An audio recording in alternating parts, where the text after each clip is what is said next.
Assalamualaikum warahmatullahi wabarakatuh. Di sini saya akan menjelaskan tentang topik yaitu networking model bagi kreatif dan personal. Yang akan kita bahas yaitu yang pertama ada konsep, yang kedua TCP/IP model, yang ketiga ada name of TCP/IP message, yang keempat ada oscillator model. Yang pertama yaitu konsep. Jaringan komputer mengacu pada perangkat komputasi yang saling terhubung serta dapat bertukar data dan berbagai sumber daya satu sama lain. Yang kedua, untuk tersalinnya proses bertukar data tersebut diperlukannya aturan yang mendefinisikan bagaimana kumpulan komputer agar bisa saling komunikasi. Nah, aturan tersebutlah yang disebut dengan networking model. Jadi, bagaimana setiap vendor dapat saling berkomunikasi dengan open standard networking model yang tersedia. Untuk saat ini, open standard networking model yang tersedia dan terkenal ada dua, yaitu TCP/IP model dan OSI model. Selanjutnya,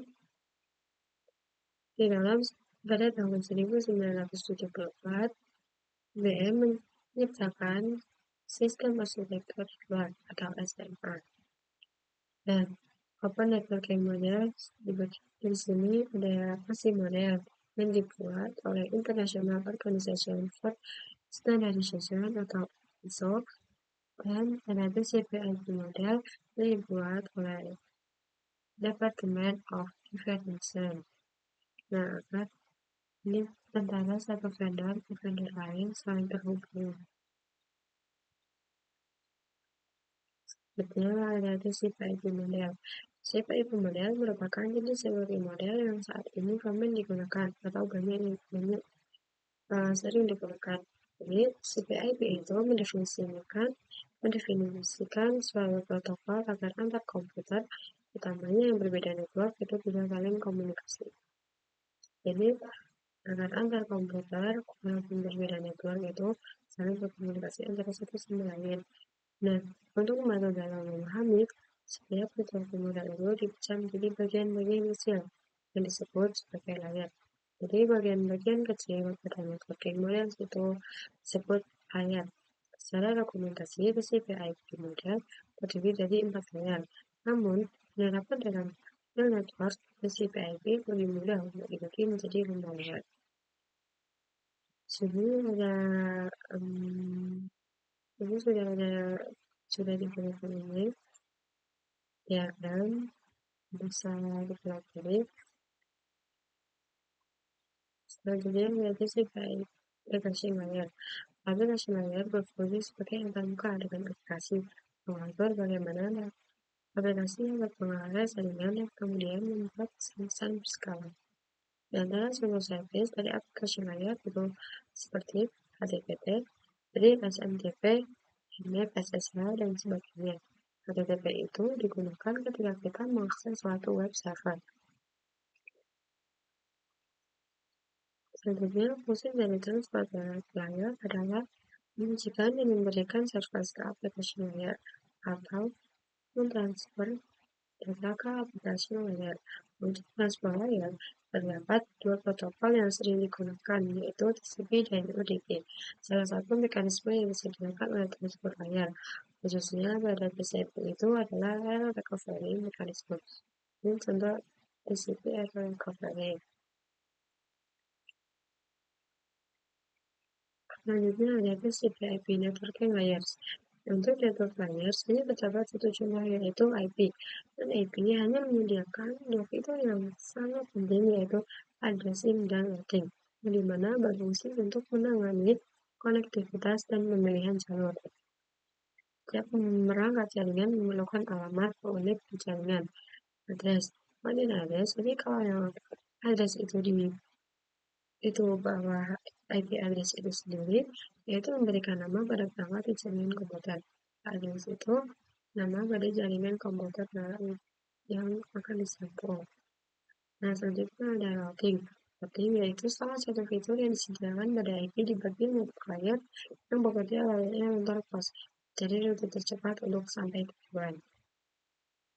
Di sini ada contoh antara sisi satu ke sisi lainnya agar saling terhubung.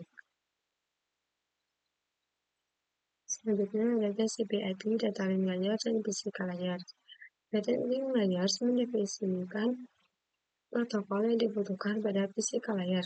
Salah satu fitur pada data link layers ialah SSC, yaitu error detection mechanism, hanya mendeteksi error tanpa recovery. Referensi yang digunakan pada data link layers adalah MAC address. Nah, physical layers mendefinisikan apa yang pada suatu jaringan komputer atau mendefinisikan secara fisik apa yang digunakan untuk menghubungkan antar device. Selanjutnya ada encapsulation dan decapsulation. Encapsulation itu proses membungkus data dengan header pada data di setiap layernya. Adapun decapsulation maka itu sebaliknya. Sini beberapa nama dari TCP atau IP message. Yang pertama yaitu application layer, biasa disebut dengan data. Yang kedua ada transport layer, yang dalamnya berisi data, dan TCP header bisa disebut segmen. Yang ketiga ada network layer, yaitu data dan TCP header dan IP. Biasa disebut dengan IP paket. Yang selanjutnya ada data link layer, di dalamnya berisi data, TCP header, IP, dan header, dan network header. Yang biasa disebut dengan plan. Sini ada strukturnya. Selanjutnya ada kasih model atau konsep.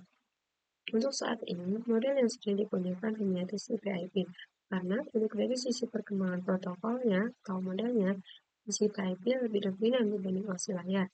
Namun, OSI layar biasa dipelajari karena mudah dipahami. Sebelum networking model ada, setiap vendor membuat atau memiliki network modelnya masing-masing karena setiap vendor memiliki networking model yang berbeda-beda, maka komunikasi antar vendor sulit dilakukan. Jadi usaha untuk membangun suatu jaringan komputer sangat gede atau besar. Banyaknya vendor tadi itu yang mana upaya agar tetap bisa berkomunikasi dengan baik antar vendor satu dengan vendor yang lainnya. Oleh karena itu, dibuatlah sebuah model atau sebuah standar spesifik minimum oleh ISO.